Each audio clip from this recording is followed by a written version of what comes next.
नमस्कार दोस्तों, आज हम बात करेंगे एक स्टॉक के बारे में जो आपको आने वाले समय में एक मल्टीपैगर रिटर्न्स दे सकता है। तो चलिए बढ़ते हैं इस स्टॉक की इन्फॉर्मेशन की तरफ। पहले कंपनी का ओवरऑल परफॉर्मेंस जान लेते हैं कि पिछले 5 से 7 सालों में कंपनी ने कैसा परफॉर्म किया है। मार्च 2016 में कंपनी को नेट प्रॉफिट 195 करोड़ का हुआ था।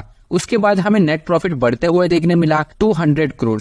मार्च 2018 में कंपनी का नेट प्रॉफिट और भी बढ़ा 245 करोड़, उसके बाद 325 करोड़ और मार्च 2020 में 338 करोड़।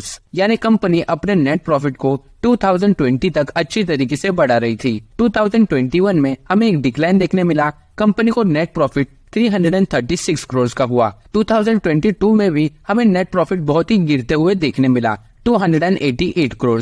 लेकिन मार्च 2023 में यानी इस रिसेंट साल में कंपनी को नेट प्रॉफिट बहुत ही ज्यादा हुआ है 466 करोड़।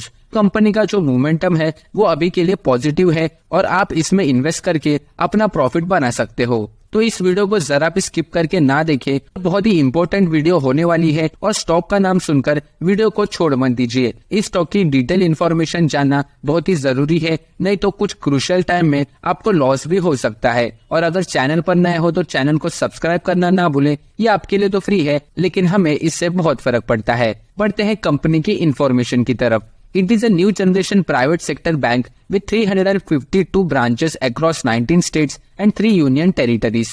तो ये एक बैंकिंग सेक्टर का स्टॉक है जिसके 350 प्लस ब्रांचेस है और 19 स्टेट्स और 3 यूनियन टेरिटरीज में ये ब्रांचेस फैले हुए हैं। As of June 2022, the bank has 373 ATMs. It has 28% of its branches in metro and urban region, followed by semi-urban 26% and in rural 18%। तो बैंक के 350 प्लस ब्रांचेस के साथ 373 ATMs भी अवेलेबल है।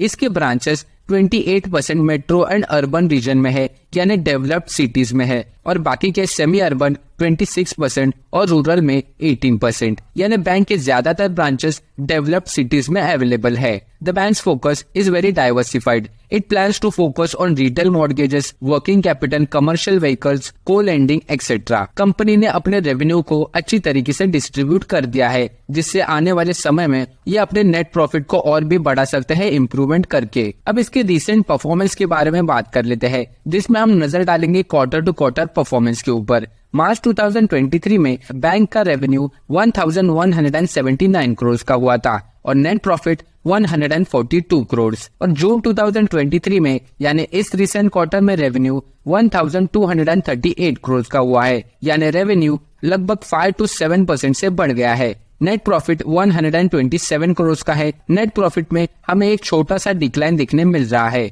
ईयर ऑन ईयर की बात करें तो जून 2022 में रेवेन्यू 949 करोड़ का हुआ था, नेट प्रॉफिट 97 करोड़। तो ईयर ऑन ईयर की बात करें तो रेवेन्यू में हमें 20% का ग्रोथ देखने मिल रहा है और नेट प्रॉफिट में हमें लगभग 30% का ग्रोथ देखने मिल रहा है। तो कंपनी हाल ही में बहुत ही अच्छा परफॉर्म कर रही है। इसका पॉजिटिव इम्पैक्ट हमें इसके स्टॉक प्राइस पर भी देखने मिलेगा। अब इसके बेसिक डिटेल्स जान लेते हैं। कंपनी का मार्केट कैप 3600 करोड़ का है, यानी अभी एक स्मॉल कैप स्टॉक है। बुक वैल्यू 147 रुपीज का है, यानी अभी ये अपने बुक वैल्यू से नीचे चल रहा है, तो हम इसे अंडर वैल्यूड कह सकते हैं। प्रॉफिट ग्रोथ 41.2% का है, जो कि बहुत ही अच्छा है। स्टॉक पी ठीक ठाक है 7.38, रिटर्न ऑन इक्विटी 10.8% का है और डिविडेंड पे आउट 35.8% का है। तो कंपनी साथ में डिविडेंड भी प्रोवाइड करती है। इस स्टॉक का नाम है डीसीबी बैंक लिमिटेड। अब इसके चार्ट की तरफ बढ़ते हैं, लेकिन उससे पहले एक जेंटल रिमाइंडर देना चाहूंगा,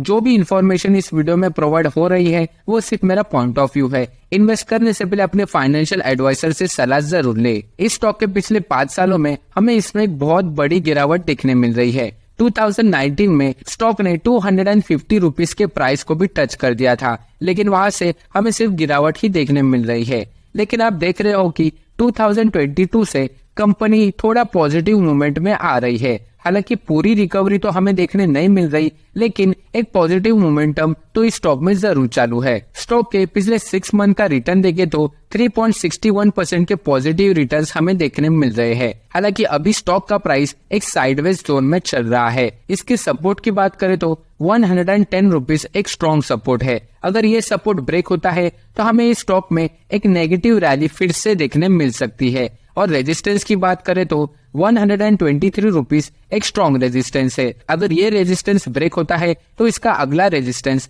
130 रुपीज का है। अगर ये दो रेजिस्टेंस स्टॉक ब्रेक कर देता है तो हमें इसमें 150 के करीब लेवल्स देखने आसानी से मिल सकते हैं। तो इस सपोर्ट और रेजिस्टेंस की मदद से आप अपनी इन्वेस्टिंग प्लानिंग कर सकते हो। इसके प्रमोटर होल्डिंग की बात करें तो फॉरेन इंस्टीट्यूशनल इन्वेस्टर्स की होल्डिंग 12.3% की है। प्रमोटर्स की होल्डिंग 14.8% की है। प्रमोटर्स की होल्डिंग थोड़ी बहुत कम है। पब्लिक की होल्डिंग 33.1% की है और सबसे ज्यादा होल्डिंग डोमेस्टिकल इंस्टीट्यूशनल इन्वेस्टर्स की है 39.7%। तो ये थी सारी इन्फॉर्मेशन इस मल्टीबैगर स्टॉक की। वीडियो अगर अच्छी लगे तो लाइक शेयर और चैनल को सब्सक्राइब करना ना भूले।